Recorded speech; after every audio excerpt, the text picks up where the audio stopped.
We begin with breaking news out of Australia. Opposition Labor leader Bill Shorten just conceded defeat to the Liberal National Coalition in the general election. That means that Scott Morrison will stay on as Prime Minister. Listen to what Shorten said just a short time ago. It is obvious that Labor will not be able to form the next government. And so, in the national interest, a short while ago, I called Scott Morrison to congratulate him. Well, Prime Minister Scott Morrison has just taken to the stand. Let's listen in and see what he has to say after that. Miracles in my life here tonight.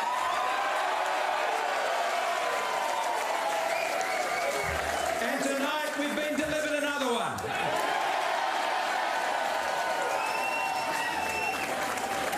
How good is Australia?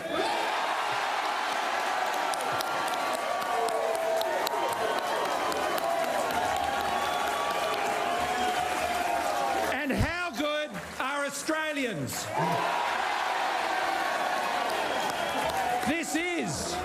This is the best country in the world in which to live.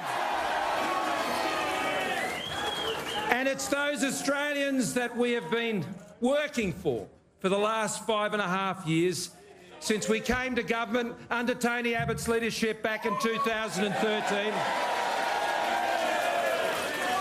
It has been those Australians who have worked hard every day. They have their dreams, they have their aspirations. To get a job, to get an apprenticeship, to start a business, to meet someone amazing,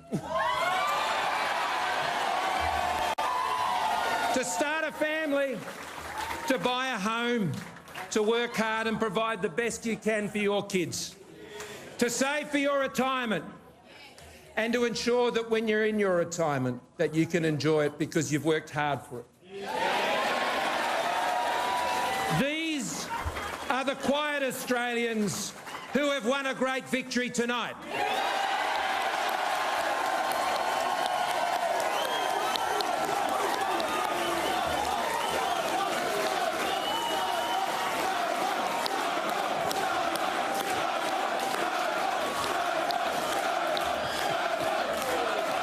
Thank you.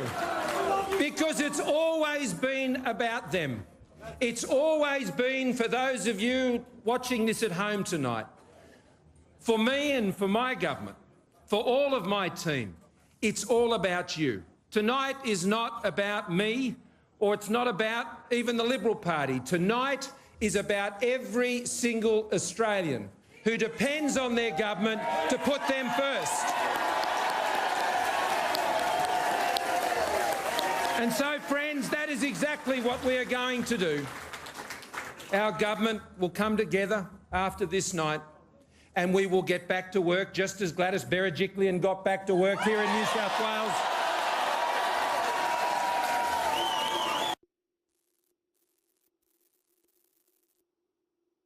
And that is my undertaking to Australians from one end of the country to the other. I said that I was going to burn for you, and I am, every single day. So let me talk about some of our other miracles tonight. Melissa McIntosh out there in Lindsay.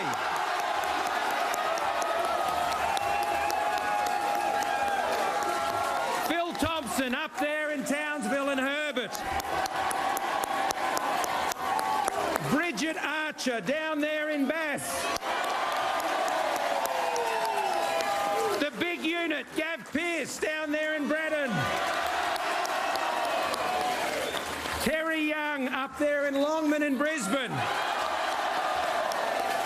Sarah Richards, we're bringing back Macquarie.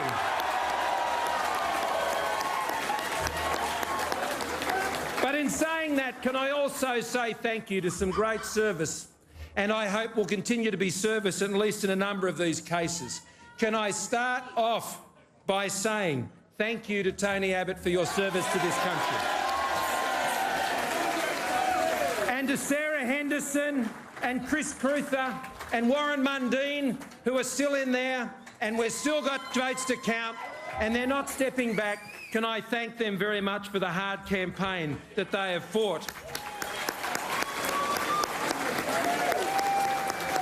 To all of those in the seats that we held going into this campaign, who had to work hard to ensure that as a result of their incredible efforts they were able to be returned tonight, can I particularly thank Jason Wood, Michael Suker, David Coleman down in Banks, Lucy Wex up there in Robertson,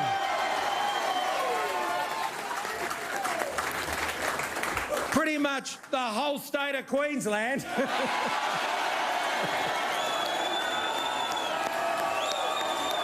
How good's Queensland?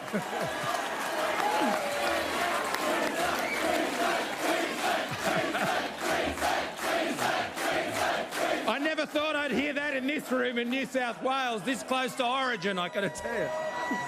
But particularly to Bert Van Manen, to Peter Dutton, Trevor Evans, Luke Howarth, Michelle Landry, good old Ken O'Dowd, Warren Ench up there, right in the top, all of our Queensland members. I want to thank you.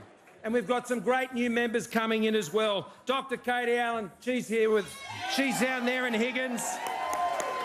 Dr. Fiona Martin is here with us in Reid.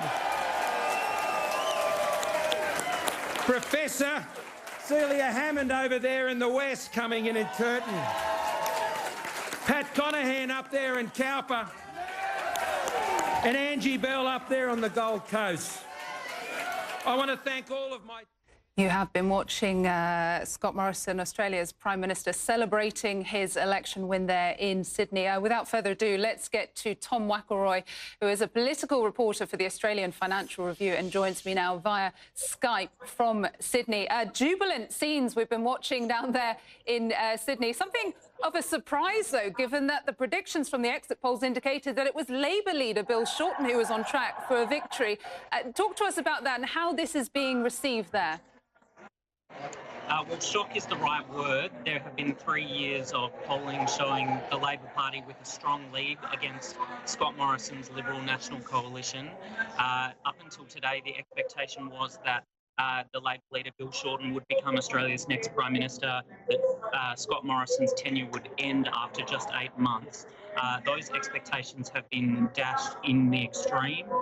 The government is on the verge of being returned with a majority, well exceeding expectations in terms of the number of seats that they would win. They're currently sitting on 74 seats between the two Conservative parties, the Liberals and the Nationals. Labor's well behind on 65, and there are 6 seats left. Scott Morrison has run a presidential campaign for 5 weeks, very much with a focus on him, and the vindication that he's seen tonight is extraordinary. There hasn't been a result like this in Australian politics in a generation, and it is certainly one for the history books for Scott Morrison and the Liberal Party. Yeah, at the very least, it certainly is one for the history books. Do we have any idea yet, Tom, I know the votes are still coming in, if he will be able to form a majority government yet, and how important is it for him to achieve that? He's 2 seats away from forming a majority government. It is possible. There are a number of seats where the Liberal Party are ahead, which could push him over the 76 mark. That would be a bare majority. Perhaps it's almost as likely that the coalition will govern in minority with the help of independent members on the crossbench. That would be a very challenging situation. This is a government in its 3rd term and on its 3rd Prime Minister, and chaos and destabilisation have been real features in the last few years. So I think Australians would look quite unfavourably at a return to minority government. We had it under Labor in the past decade, and it was difficult. But for Scott Morrison, the magnitude of this result will take some time to settle in. And if he can get into a majority situation, it will be a real vindication. It will prove that Labor's big target strategy, promising a broad range of reforms on taxation, on climate change, even things like a move to an Australian Republic and constitutional recognition of First Australians was too much for voters, that broad package couldn't be achieved because voters weren't taken along by Bill Shorten and Labor. All right, Tom McElroy there for us from Sydney. Thank you so much. We'll, of course, watch to see as those votes continue to come in there in